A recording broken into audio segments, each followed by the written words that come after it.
Hi welcome to my channel. இன்றைக்கி என்ன செய்ய போகிறோன்னா ப்ரெட்டை வச்சு தான் ஒரு ரெசிபி செய்ய போகிறேன். வாங்க எப்படி செய்யறதுன்னு பார்க்கலாம். ஃபஸ்ட்டு வந்து ப்ரெட்டு சைடில் இருக்கிறதெல்லாம் வந்து கட் பண்ணி எடுத்துக்கலாம். அதை கட் பண்ணி ஒரு மிக்ஸி ஜாரில் போட்டு அரைச்சி எடுத்து வச்சுக்கலாம். மீதி இருக்கிற ப்ரெட்டை வந்து நம்ம கையாலே உதிர்த்தி எடுத்துக்கலாம். நான் ஆல்ரெடி வந்து பார்த்திங்கனாக்கா உருளைக்கிழங்கு வந்து வேக வச்சுருக்கேன். இப்போ வந்து அதோடய தோல் எல்லாமே வந்து ரிமூவ் பண்ணிவிட்டு அதையும் வந்து நல்லா மசிச்சு எடுத்துக்கலாம்.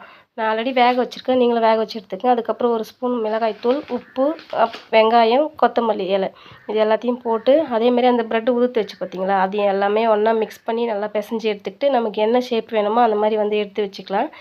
அதுக்கப்புறம் வந்து பார்த்திங்கன்னா கடாயில் எண்ணெய் ஊற்றி நான் ஆல்ரெடி ஷேப் பண்ணி வச்சுருந்தேன் பார்த்தீங்களா, அதையும் எடுத்துக்கிட்டு ஆல்ரெடி அரைச்ச ப்ரெட் கிராம்ஸ் இருக்குது, அதுலேயும் வந்து ரெண்டுத்தையும் நல்லா மிக்ஸ் பண்ணி அதில் போட்டு பெரட்டி எடுத்து எண்ணெயில் போட்டு சிம்மில் வச்சுக்கோங்க. ஏன்னா ரொம்ப கருகிடும். சிம்மில் வச்சுக்கிட்டு கொஞ்சம் அந்த கோல்டன் ப்ரௌன் கலர் வர மாதிரி வந்து பொரிச்சு எடுத்துக்கலாம். இன்னும் பார்த்தீங்கன்னா நான் ஒரு சைடு